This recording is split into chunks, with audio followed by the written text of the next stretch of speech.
नमस्कार दोस्तों, मैं राजेश मुजफ्फर सर्रा यूट्यूब चैनल पे आप सभी स्वागत है।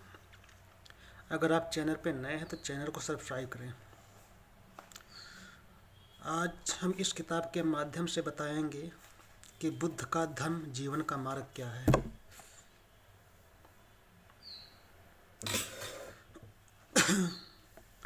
उसके बाद है कुशल कर्म और अकुशल कर्म, पाप कर्म क्या है।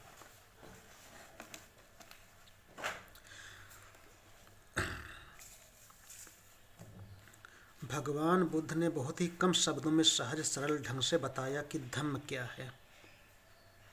मन, वाणी और शरीर से कुशल कर अच्छे कर्मों को करना और अकुशल बुरे कर्मों को नहीं करना, पाप कर्म नहीं करना, यही सब बुद्धों की शिक्षाएं हैं। यही धम्म है, यही सुख शांति के जीवन का मार्ग है। अर्थात सारे पाप कर्मों को ना करना, अकुशल कर्मों को ना करना और कुशल कर्मों का संपादन करना, अपने मन को परिशुद्ध करना, मन को शोधन कर निर्मल करना, यही बुद्ध की शिक्षा है। ऐसा काम जिससे दूसरों का नुकसान हो, दूसरों की शांति भंग हो, वह पाप और अकुशल कर्म है। और ऐसा काम जिसमें दूसरों का भला हो, दुख दूर हो और सुख शांति को बढ़ाए, वह पुण्य कर्म है और कुशल कर्म है। तथागत कहते हैं कि यदि व्यक्ति कुशल कर्म करे तो बार बार उसे उसी में चित्त लगाए और कुशल कर्मों को संचय करे। मनुष्य को कल्याणकारी कार्यों को करने में शीघ्रता करनी चाहिए, देरी नहीं करे। मन को पाप कर्म से दूर रखना चाहिए।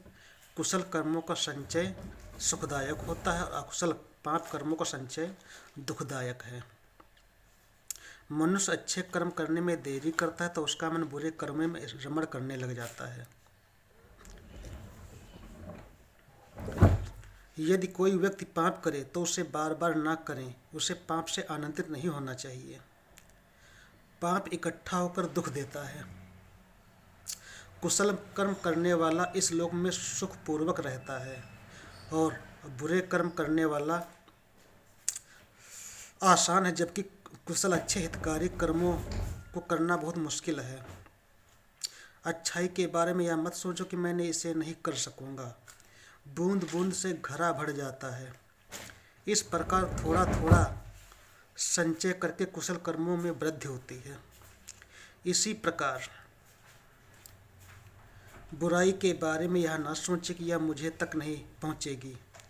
जिस प्रकार बूंद बूंद करके पानी का घड़ा भर जाता, उसी प्रकार थोड़ी थोड़ी बुराई भी बहुत हो जाती है। जिस काम को करके व्यक्ति को पछताना ना पड़े, जिसके फल को वह आनंदित होकर संतुष्ट होकर भोग सके, उस काम का करना अच्छा है। उस काम का करना अच्छा नहीं जिससे करने के बाद पछताना पड़े और जिसके फल को आंसू बहाते हुए दुख होकर भोगना पड़े। एक अच्छे व्यक्ति को बुरे दिन देखने पड़ जाते हैं जब तक उसके कुशल कर्मों का फल विपाक नहीं होता, लेकिन जब उसे अपने कुशल कर्मों का फल मिलना आरंभ होता है तब अच्छा व्यक्ति अच्छे दिन देखता है। शील सदाचार की सुगंध सर्वोत्तम है। चंदन, कमल, जूही तथा चमेली की सुगंध कुछ ही दूर तक रहती है, हवा की उल्टी दिशा में नहीं बहती, किंतु शील की सुगंध, सज्जनों की सुगंध दूर दूर तक हवा की उल्टी दिशा में भी बहती है।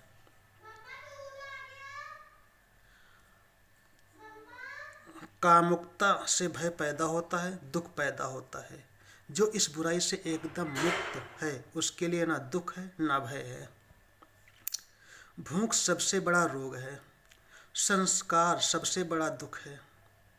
जो इस सत्य को जान लेता है उसके लिए निर्वाण सबसे बड़ा सुख है। जो व्यक्ति स्वयं पाप कर्म करता है, उत्पन्न करता है, फिर उनको बढ़ाता है, तो उससे पाप कर्म का फल उसे ही पीस डालते हैं, जैसे हीरा कीमती मणि को तोड़ता है। जो व्यक्ति बहुत दूरशील होता है वह अपने आप को ही उस हालत में पटक देता है जहाँ उसका दुश्मन उसे चाहता है, ठीक वैसे ही जैसे अमरबेल की किसी पेड़ पर फैलकर उसे सुखा देती है। इसके बाद राग, द्वेष, तृष्णा, कामना, मोह, लोभ, घृणा, क्रोध। राग, तृष्णा यानी इच्छा, कामना। गहरी आसक्ति, गहरा चिपकाव, लालसा। किसी व्यक्ति, वस्तु, स्वाद, रूप, नशा, संवेदना के प्रति गहरी आसक्ति, पाने की तीव्र इच्छा। कामना यानी प्रबल इच्छा, लालसा, जिसकी पूर्ति होने पर विशेष आनंद या सुख की अनुभूति होती है, और जब पूरी नहीं होती तो क्रोध आता है, दुखी होता है। इसके बाद राग है। राग यानी अनुराग, विशेष लगाव, प्रेम। द्वेष, यह राग एकदम उल्टा है। द्वेष का अर्थ है शत्रुता और वैर, घृणा। किसी व्यक्ति या वस्तु के प्रति घृणा, हद से ज़्यादा नफरत। राग और द्वेष हालांकि एक दूसरे के विपरीत हैं, लेकिन एक दूसरे के पूरक भी हैं। राग से इच्छाएं पैदा होती हैं और जब पूरी नहीं होती तो द्वेष होता है। जो प्रिय हैं उसे अपेक्षाएं रखो, फिर वे उम्मीदें पूरी ना हो तो दृढ़ घृणा पैदा होता है।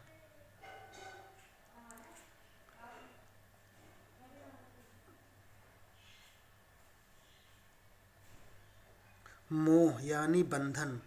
हर समय व्यक्ति को मैं और मेरे का आत्मभाव होना। व्यक्ति अनित्य को नित्य, दुख को सुख और अनात्म को आत्म समझता है।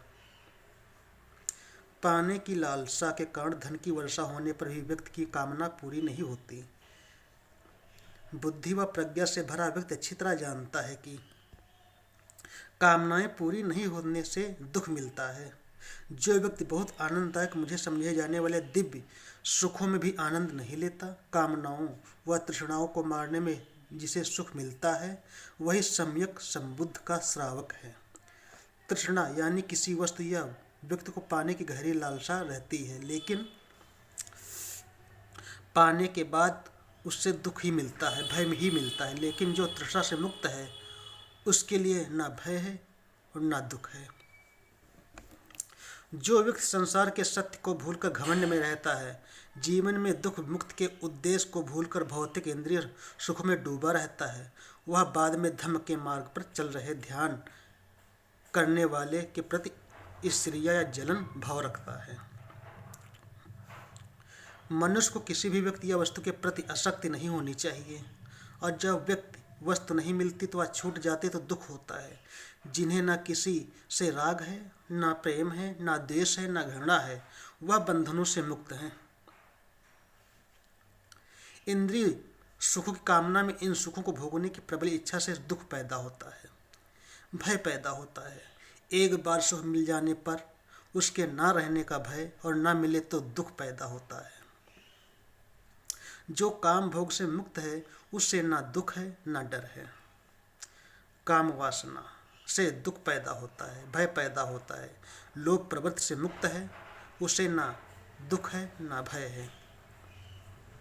लोभ, लालच से दुख पैदा होता है, भय पैदा होता है। और जो लोभ प्रवृत्ति से मुक्त है उसे ना दुख है ना भय है।